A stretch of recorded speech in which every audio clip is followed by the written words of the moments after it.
ক্যামেরার সামনে তো আসলে অভিনেতা অভিনেত্রীরা পুতুল। চাপ যদি থেকে থাকে কিছু ডিরেক্টর থাকবে, আমার তো কোনো চাপ নাই। আমি কাজের মেয়ের ক্যারেক্টার করলাম, এরপরে কাজের মেয়ে আসবে, তাহলে আমি করব না? সম্প্রতি 840 সিরিজে এক স্বৈরা শাসকের চরিত্রে আপনাকে দেখা গেছে। কাজটা যখন করবেন বলে রাজি হলেন, কেমন চাপ অনুভব করেছিলেন? কোনো চাপই অনুভব করিনি। কোনো চাপ না। না, কারণ আমি হচ্ছে একজন অভিনেতা। এখন আমি যখন আমার স্ক্রিপ্টের মধ্যে দেখব যে আমি তো একটা ক্যারেক্টার প্লে করছি, তাই না?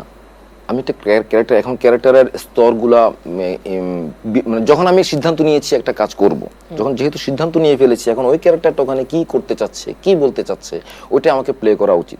সেই জায়গা থেকে আমি আসলে ডিরেক্টরের উপরে ছেড়ে দিই সবসময়। চাপ যদি থেকে থাকে কিছু ডিরেক্টর থাকবে, আমার তো কোনো চাপ নাই। ভাইয়া, অ্যালেন স্বপন মানে ক্যামেরার সামনে তো আসলে অভিনেতা অভিনেত্রীরা পুতুল, যেটা আমি মাঝখানে কিছুক্ষণ আগে বলেছিলাম, যে তার থেকে বের করে নিবে কি করবে না করবে। আমি এমন কোনো কিছু না করলেই হলো, যে কোনো কিছু সমাজের মধ্যে, রাষ্ট্রের মধ্যে বিরূপ প্রভাব ফেলবে বা মানুষকে অস্থির করে তুলবে, মানে এই ধরনের নেগেটিভ কিছু না হলেই তো হলো। ভাইয়া, এখানে আসলে আর মানে অন্য একটা প্রশ্ন বা প্রসঙ্গ জুড়ে দিতে চাই। একজন অভিনেতার কাজ হচ্ছে অভিনয় করা। সে হয়তো কখনো খুব চাকচিক্যময় স্যুট বুট পরে অভিনয় করবে, কেউ বা ওই যে ফার্ম গেটে যে ভিক্ষা করবে।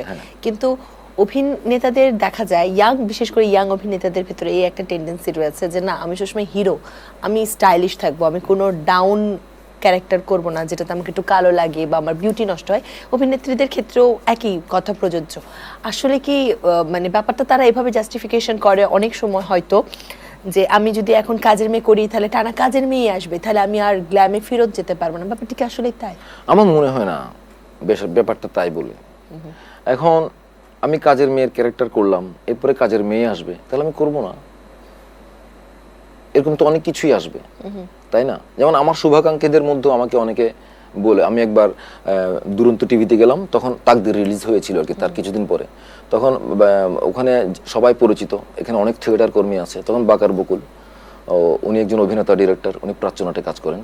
তো আমার সাথে দেখা হওয়ার সাথে সাথে উনি আমাকে প্রথম যে কথাটা বললেন, আর কোনোদিন ডোমের কাজ করবেন না। মানে ওখানে একটা ডোমের চরিত্র ছিল, আমি বললাম যে ভাই করবো না। এখন ওটা হচ্ছে আসলে আমার সিদ্ধান্তের উপর, কারণ আমার শুভাকাঙ্ক্ষীরাও তো তাই চাচ্ছে। ওরা চাচ্ছে না একজন অভিনেতা বা অভিনেত্রীকে একই ক্যারেক্টারের মধ্যে সবসময় দেখতে, ঠিক আছে? তাহলে এখন যদি দেখতে না চায়, তাহলে উনি করবেন না এটা।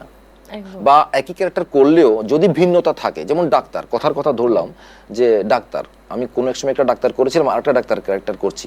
এখন আমি যদি দেখি যে এই দুটো ডাক্তারের মধ্যে অনেক পার্থক্য, অনেক লেয়ারের পার্থক্য, অনেক কিছু, বডি ল্যাঙ্গুয়েজের পার্থক্য, অনেক দিক দিয়ে পার্থক্য, ধরেন যে একটা ভালো ডাক্তার একটা খারাপ ডাক্তার, হ্যাঁ অনেক কিছু হতে পারে।